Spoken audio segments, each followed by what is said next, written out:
Hello everybody. In this video, I wanted to talk to everybody about when, what, and how much to feed an Asian water monitor. I get this question all the time because in the wild, they're opportunistic feeders, which means they'll eat whenever it's available. In captivity, food is always available, basically unlimited resource. So I want to go over how I do it here at Jade Reptiles. And one of the things I'm really going to hit on, if you can see it, is this lateral fold right here on their side. That is what should be used as an indicator for when to feed and how much to feed. As you can see on this girl, it's visible. Well, she's kind of puffed up right now, but if she wasn't so puffed up, you'd really be able to see this lateral fold right here. You can see it all along her neck as well. That is there so that they can eat very large meals and go quite a long time in between. So the reason I think this is a really good indicator is because when the fold is this visible, she is ready for a meal. And she's wondering an awful lot because she can smell the food I have prepared for her. When I feed them at this age, I'm not really concerned if that fold completely disappears at one feeding because their metabolism is extremely fast at this age and they're growing at a very fast rate. But an older monitor lizard, I would never feed them so much that that lateral fold completely disappeared. Quite frankly, they just don't need it. They just don't need to eat that much. And in captivity, you know, I can feed them 2-3 times a week, and there's no concern of them ever running out of food. So, what I'm going to do is let her start eating, and then I will continue to discuss my feeding habits. What I have prepared for her are 3 crawfish tails and quail that I actually skinned because I wanted this to be kind of hygienic, and with all the wings and legs and stuff on them, it takes them a while to eat it and it's kind of messy. So I made all these food items bite-sized for her. I don't always do that.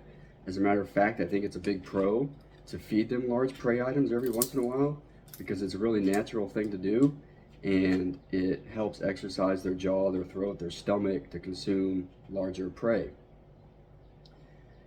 I have done quite a bit of research on some papers that have come out of Southeast Asia over the last couple of decades about exactly what these guys are eating and what is found in their stomach and their natural diets. And the first 2 items are always fish and crustaceans. Sometimes crustaceans are number 1, sometimes fish are number 1. It just really depends on locality and what's available.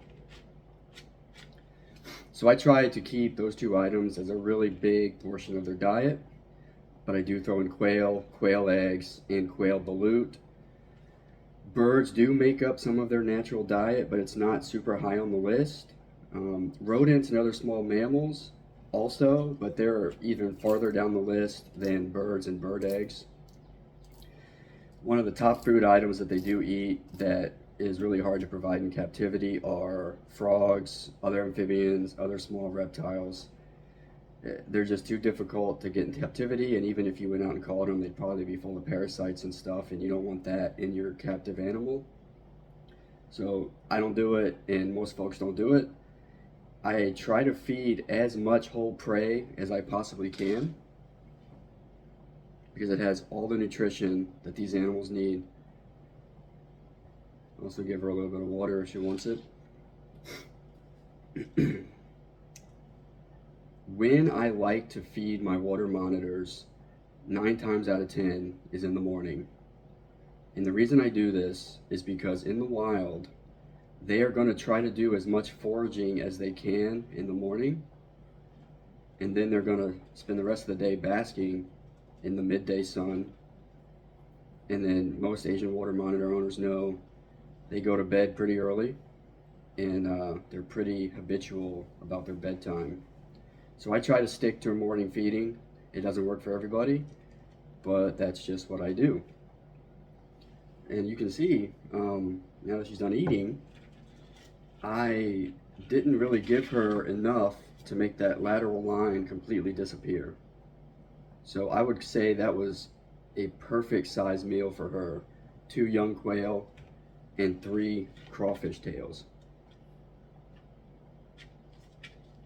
And I probably won't feed her again tomorrow, but I will the day after, because that lateral fold will be right back in full force.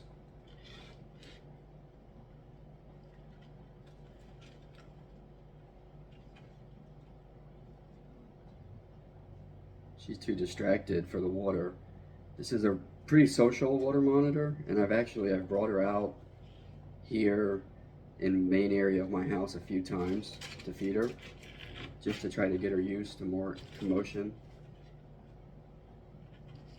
There she goes, she found the water. One thing about the albinos is their eyesight isn't really that great.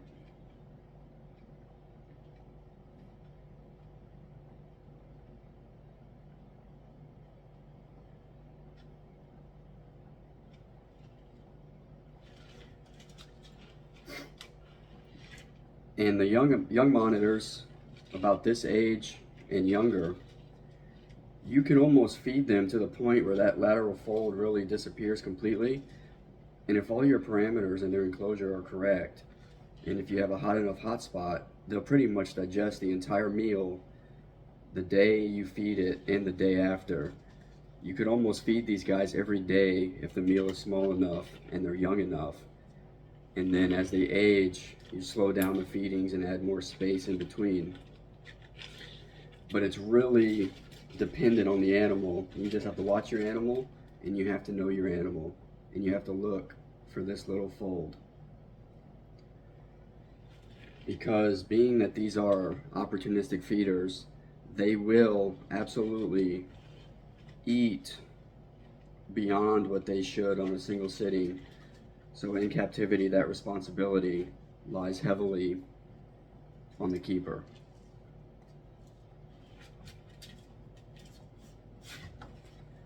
If you enjoyed this video, please consider liking and following, and comment below what other types of educational videos I can put out, what questions the community might have, and I can make videos on it. And none of them will be the only way to do something, but I can absolutely make videos about how we here go about our business and taking care of our water monitors.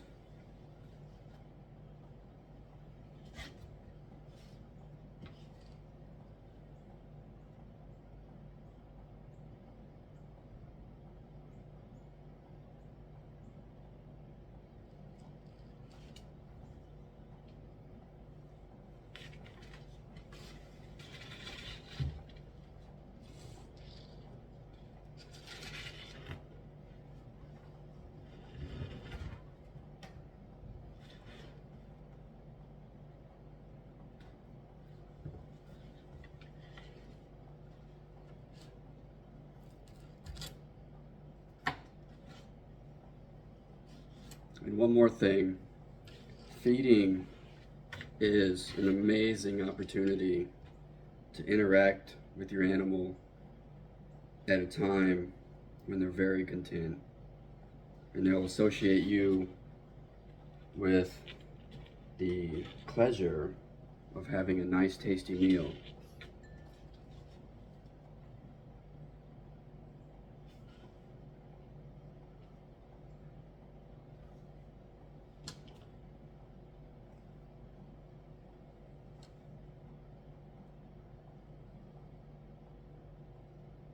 And you can see right now, something's moved in my house. She stood at full alert, monitoring the situation.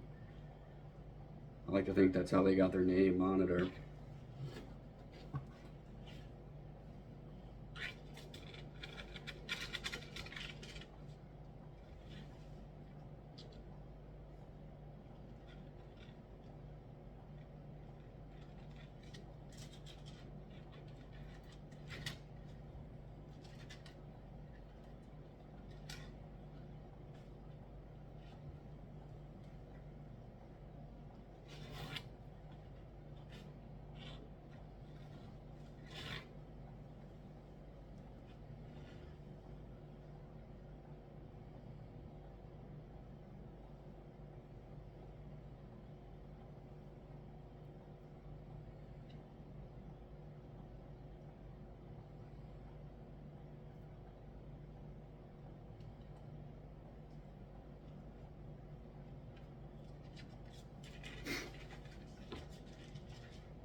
You see that?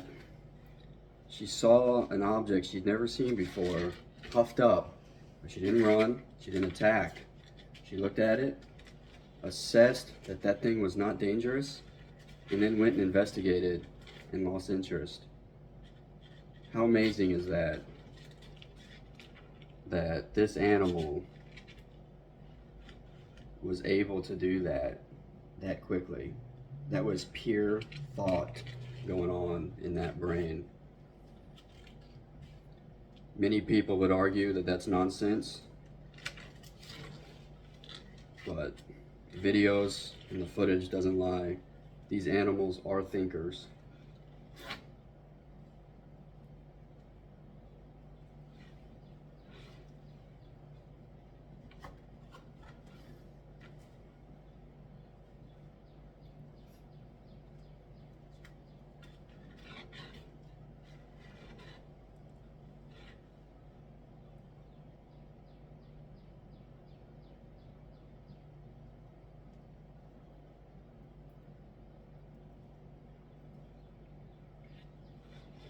Please be sure to like and follow and request what kind of content you all or the reptile community would be interested in, especially any pertaining to Asian water monitors.